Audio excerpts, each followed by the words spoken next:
5 minutes for the entire session? We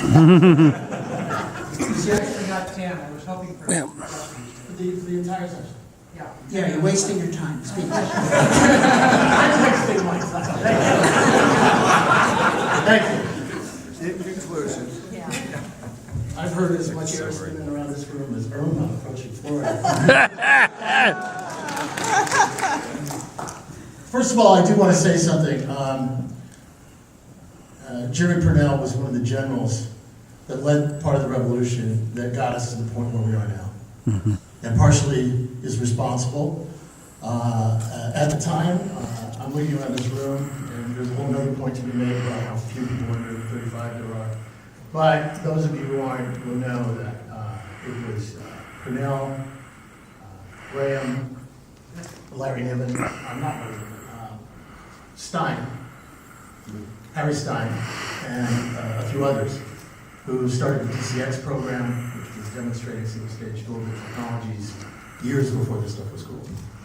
And they brought that program in just when most of us really got hope that we were losing against the establishment. And there were so many Jerry Purnell stories, we'll save most of them, but everything I say, I'm saying on behalf of my company, which is not SpaceX. I just left my hat at home. I stole that from the line. Anyway, this is an interesting discussion, to say the least, and it's an important discussion that we have to have. The concept of what should NASA be doing in space, some of us have spent our lives dealing with it and trying to figure that out and trying to make sure we're doing the right thing. NASA is a government agency. Government agencies ostensibly work for the people. Actually, they work for the people that have the most money, the most power, and the most influence in terms of helping the people that are making those decisions get reelected. We know that. Now, I made a pledge to Bill Gerstenmaier a few years ago that I would not attack the SLS. By the way, I'm one of the guys that made up the term Senate Launch System. And you can read my stuff from back then. I think I called a former NASA administrator a screaming girl in a zombie movie. Or something like that. Mr. Griffin. Anyway, in print. But I think that what I will say is that yes, we have been caught in a place for a long time without vision. We had a vision, Kennedy had a vision. His vision was to be the Soviets to the moon and take the most expensive selfie ever shot. Because the entire Apollo program was based on one photograph. That was it. That was the climax of the program. All the wonderful people, all the great people that put so much work into that program, all the heroes, my friend Buzz, the other guys that did all this, they did it for one photograph, to show that the American system was better than the Soviet system. Game over, done. Apollo was not a failure. It was a magnificent success, an incredible success. And it was a success because there was a clear vision, there was a clear and understandable goal, and there was an achievement that could be made, and people were marshaled towards that goal. And it wasn't based on politics, it was based on what would work to achieve the goal in the period that was declared. And we did it. And that was the lesson. And there were a lot of spin-offs that came out of Apollo. We are the most important. We, the kids sitting in front of the TV, watching Apollo. The kids watching Star Trek and Apollo, going, I want to do that. And maybe I'll stay in school and I'll let people beat me up and I'll become a coder and then I'll own them. That's who it was, right? That was the spin-off, and that was us. But what happened after we achieved that goal was the vision went away. There was nothing to replace it. What had happened was because Kennedy established a space program, or Johnson, that was spread around the country so it couldn't be killed, was we ended up with a space program that was spread around the country and couldn't be killed. And that program was hungry, and it needed jobs. And those contractors were hungry, and they needed money. And the politicians were hungry, and the contractors, and the cycle started. And that's where we've gotten to. Because without that lack of vision, without that clear clarion goal, without that clear understanding of what it is we were for and what we were about and how we were going to do it, or sorry, not how we were going to do it, but the way in which we were going to do it, and let people figure out we were going to do it. Because this is not about a mission. I don't give a crap what missions we do. I don't give a crap what hardware. I don't care if it's gay communist fairies swinging around and chanting Trump triple songs about his wig and they're going to go to take us to Mars. I don't care who it is. I don't care what group it is. I don't care anything about it. What I care is that we succeed. But we will only succeed if we define what the goal is. And we do not have a goal. We don't know why we're doing this. We, the culture, the people in this room, some of you do. Many of you do.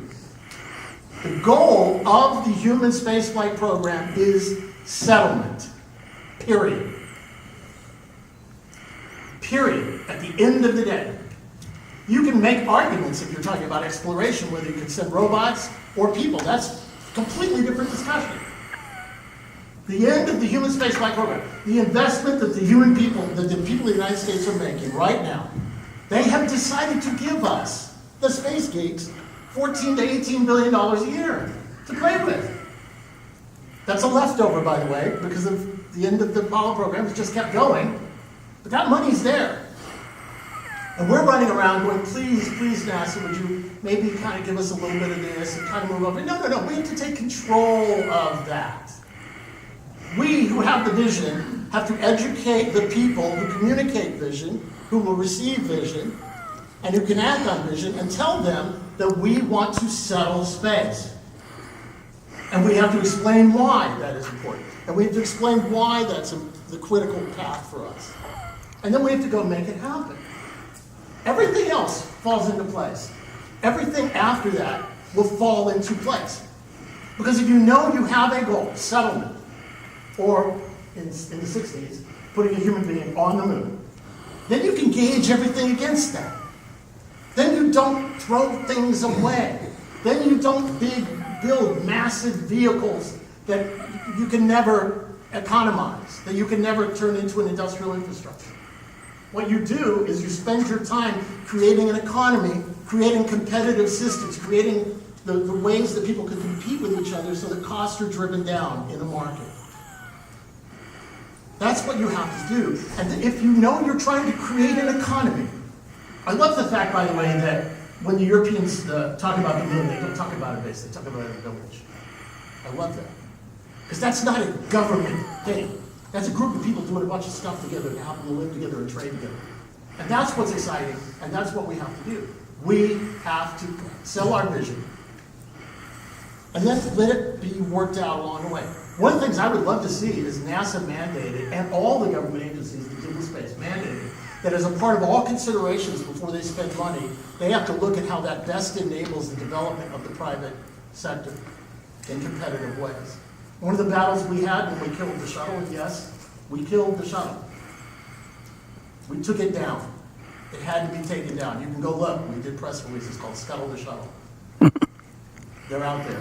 We did it so that we could clear the way. And we were not looking for a one-to-one replacement for the shuttle. We were looking to create a competitive market. I don't want to give, I love Elon, but I don't want to give him the job. I want him to freaking compete for it. And I want him to compete hard. And I want somebody to come along and kick his ass. And then he's going to have to kick theirs. And then the price drops, and then we get to go. Mm-hmm. That's what it's all about.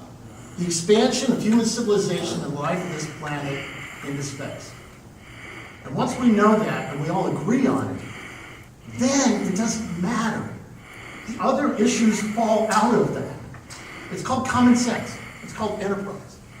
It's called creativity. Once we allow that to occur, then it'll all happen. So for me, it's not what vehicles we use, because Bob's got a brilliant idea. You were a pioneer. One of the reasons we gave you $100,000 to start a thing called the Mars Society. But we believe in the same things. We just all have different approaches. Some people want to go to the moon. Great!